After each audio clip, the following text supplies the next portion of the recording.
All right, Shalom. Start first by giving all praises and glories unto Yahweh, Ba'ashim Yahshai, Barakatah Yahweh, Barakatah Yahushai, Call Halal Yahweh, Ba'ashim Yahshai. Double honor to the apostles and elders at Great Millstone who rule well. Greetings, salutations, and blessing unto the whole elect house of David. All right, start with this scripture here in Matthew the 24th chapter, starting at verse 3. It said, and as he sat upon the Mount of Olives, the disciples came unto him privately, saying, Tell us, when shall these things be? What shall be the sign of thy coming and of the end of the world? We'll jump down to verse 6. It says, And ye shall hear of wars and rumors of wars. See that ye be not troubled, for all these things must come to pass, but the end is not yet. For nation shall rise against nation, and kingdom against kingdom. Ooh, okay. And kingdom against kingdom, and there shall be famines and pestilences and earthquakes in diverse places. All these are the beginning of sorrows. All right, so we're going to go into this article off of yournewswire.com. And this is one we brought out at camp. I didn't get a chance to get to the video, but it was ASSAD says U.S. troops in Syria are unwelcome. They are invaders.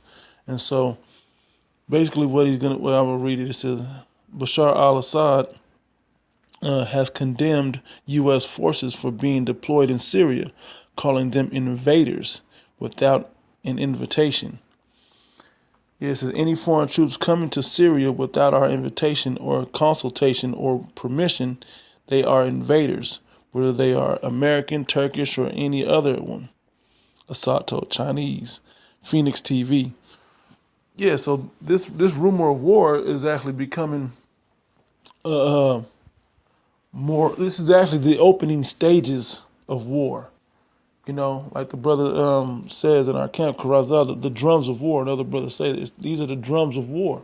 Letting it be known that this war is about to go down. It's happening, and by labeling these forces that come to Syria invaders, that means they can treat them as enemies and as hostiles.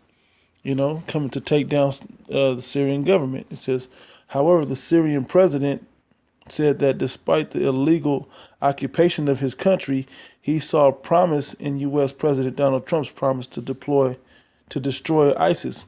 We have hopes that this administration in the United States is going to implement what we have heard, he said.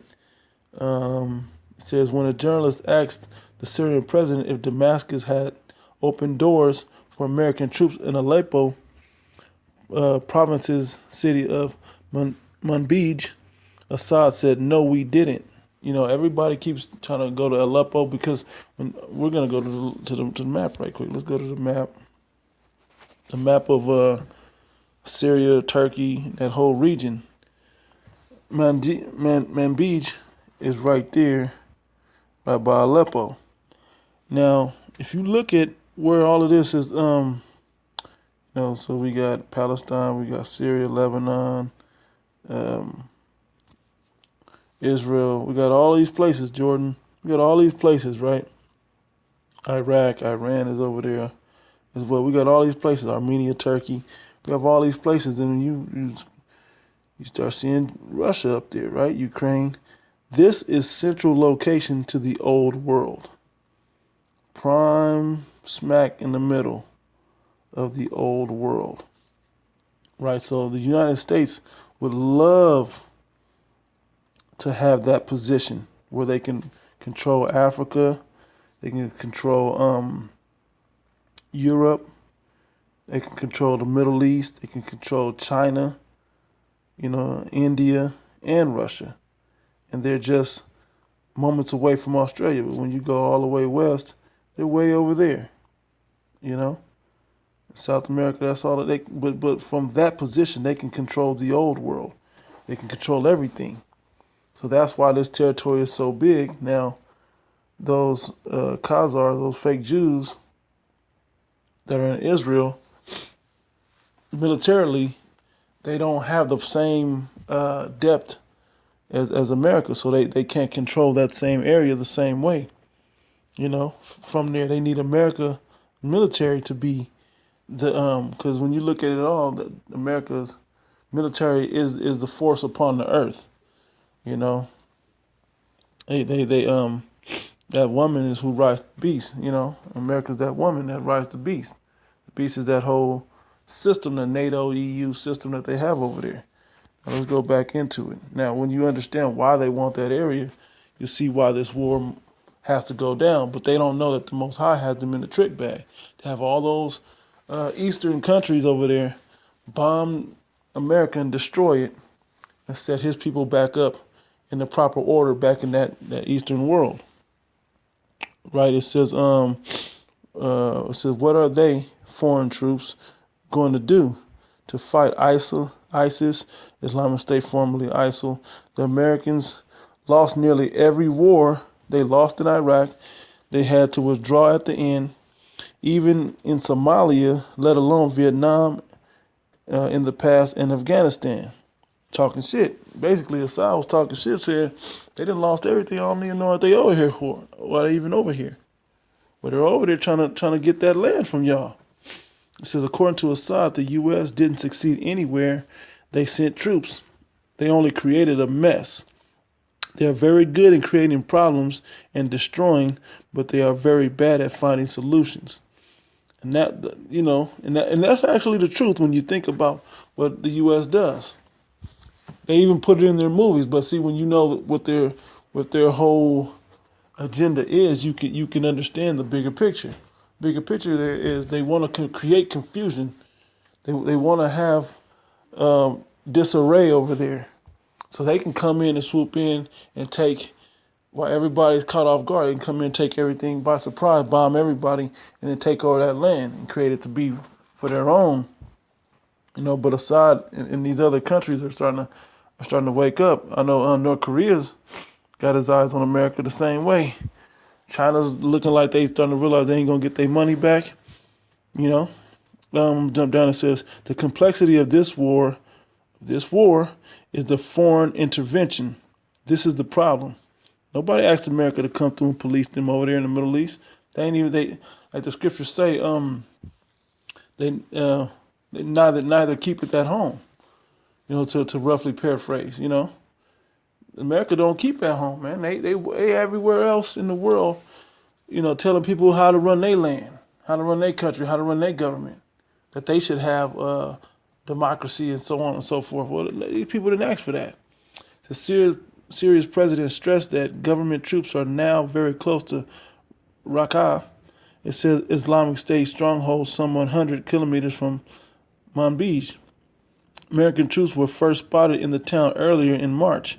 Reports emerged at the time claiming that a deal had been struck for the U.S.-backed Syrian Democratic Forces to hand over some 20 villages in a zone between Manbij and Al-Bab, which have been recently taken by Turkish-backed forces to the Syrian government.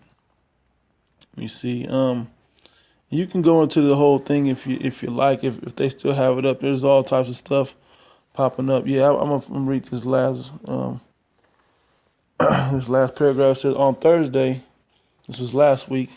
It said the U.S.-led coalition confirmed that around 400 American Marines and Army Rangers had arrived in Syria to establish an outpost to support an operation to take the city of Raqqa. The new contingent adds on the 500 U.S. troops already in Syria. U.S. Air Force Colonel John Dorian, the coalition spokesman, says the new soldiers have been deployed to expedite the defeat of the terrorists in Raqqa. Now, the whole point is those 900 troops are now labeled invaders.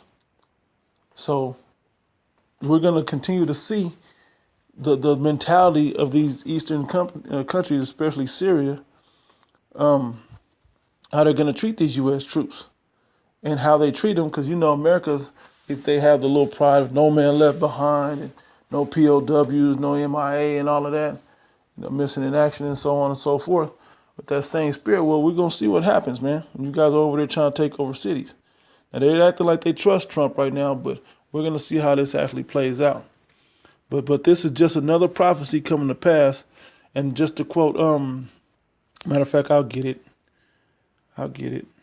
I'm gonna quote Second Esdras, but I'm gonna just get it. Second Esdras chapter 9.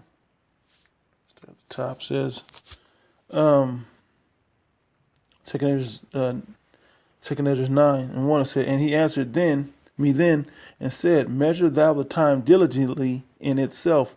When thou seest part of the science past, which I have told thee before, then shalt thou understand that it is the very same time wherein the highest will begin to visit the world which he made. Therefore, when there shall be seen earthquakes and uproars of the people in the world, then shalt thou well understand that the Most High spake of those things from the days that were before thee, even from the beginning. Yeah, so that's basically the prophecy of knowing what time we're in. World War III, which is the final world's war, pursuing to Revelation. You know, one war is past, two wars past, and the third war cometh quickly. You know, those world wars are coming, man. That's a prophecy, knowing that we're that close to getting out of this place, man, to getting out of America. You know, we're that close to getting out of America. We're that close to getting out of captivity. That close to getting salvation from Yahweh Shem Shai. So with that, I'm gonna close out and say, call Allah Yahweh Shem Shai, double honor to the apostles of at Great Millstone. Greetings, salutations, and blessings unto the hopeful elect, the house of David, and those that believe. With that, I say shalom.